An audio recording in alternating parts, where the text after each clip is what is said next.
आज का हमें ये क्वेश्चन में इनकी वैल्यू निकालनी है।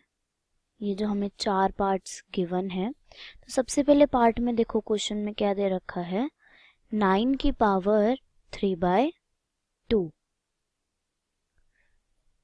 तो ऐसे क्वेश्चंस में जो नंबर बेस में होता है हम पहले उसका प्राइम फैक्टराइजेशन करते हैं। तो अगर हम 9 का प्राइम फैक्टराइजेशन करेंगे तो हमारे पास ये आएगा। तो मतलब क्या है, 3 की पावर 2 की पावर 3/2, राइट।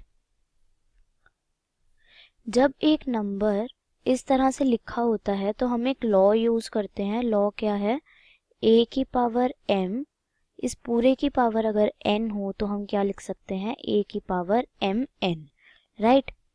तो अब इस लॉ की हेल्प से हम इसकी वैल्यू क्या लिख सकते हैं, 3 की पावर 2 मल्टीप्लाई 3/2। तो यहाँ पे 2 से 2 कैंसिल, तो क्या आ रहा है हमारे पास आंसर, 3 की पावर 3, जो कि कितना होता है 27। ऐसे ही देखो नेक्स्ट पार्ट हमें क्या दे रखा है, 32 की पावर 2/5। सेकेंड पार्ट 32 की पावर 2/5।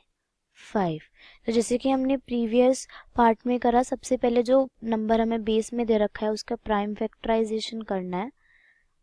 तो जब हम ऐसा करेंगे तो हमारे पास कुछ इस तरह से आएगा, राइट। तो हम यहाँ पे अगर देखें तो 2 हमारे पास 5 टाइम्स आ रहा है। तो अब हम 32 को कैसे लिख सकते हैं, 2 की पावर 5 इस पूरे की पावर 2/5। फिर से हम वही लॉ यूज करेंगे जो कि क्या है, a की पावर m इस पूरे की पावर n हो तो हम इसको लिख सकते हैं a की पावर mn। तो अब हम इसको क्या लिख सकते हैं, 2 की पावर 5 इंटू 2/5। तो यहाँ पे 5 से 5 कैंसिल, तो क्या आ जाएगा आंसर, 2 की पावर 2, जो कि कितना होता है 4। ऐसे ही देखें अगर हम नेक्स्ट पार्ट में, हमें थर्ड क्वेश्चन क्या दे रखा है, 16 की पावर 3/4।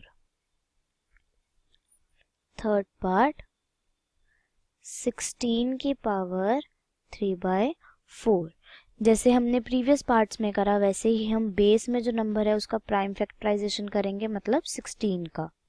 तो जब हम 16 के प्राइम फैक्टर्स निकालेंगे तो वो कुछ इस तरह से आएंगे।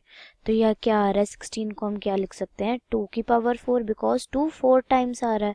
इस पूरे की पावर क्या हो गई क्वेश्चन के हिसाब से 3/4। अगर हम फिर से उसी लॉ का यूज करें जो कि है a की पावर m की पावर n हो तो हम इसे a की पावर mn लिख सकते हैं।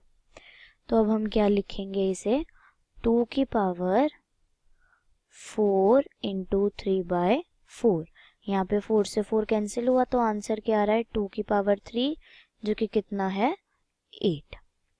अब देखो नेक्स्ट पार्ट हमें क्या दे रखा है, 125 की पावर -1/3, राइट। फोर्थ पार्ट 125 की पावर -1/3। सबसे पहले हम बेस में जो नंबर है उसका प्राइम फैक्टर करेंगे। तो जब हम 125 का प्राइम फैक्टर निकालेंगे तो वो कुछ इस तरह से आएगा।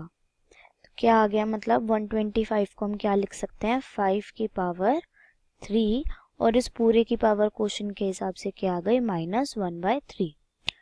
अगर हम इस लॉ का यूज करें जो कि है a की पावर m इस पूरे की पावर n, तो हम उसको a की पावर mn लिख सकते हैं। तो मैं इसको क्या लिख सकती हूँ उस हिसाब से, 5 की पावर 3 इंटू -1/3। तो यहाँ पे 3 से 3 कैंसिल हुआ तो आंसर क्या आ रहा है, 5 की पावर -1। तो जब किसी नंबर की पावर नेगेटिव होती है तो हम क्या कर देते हैं, प्रॉपर्टी क्या होती है, हम उसका रेसिप्रोकल कर देते हैं। तो 1/5 हमारा आंसर आ गया। तो अब देखो फर्स्ट पार्ट में जो हमें 9 की पावर 3/2 दे रखा था, इसकी वैल्यू हमने कितनी निकाली है, 27। ऐसे ही देखो नेक्स्ट पार्ट जो हमें दे रखा था 32 की पावर 2/5, इसकी वैल्यू हमने निकाली है 4।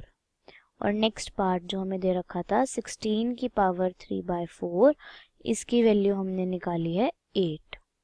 इसी तरह से 125 की पावर -1/3 की वैल्यू हमने निकाली है 1/5। That's it.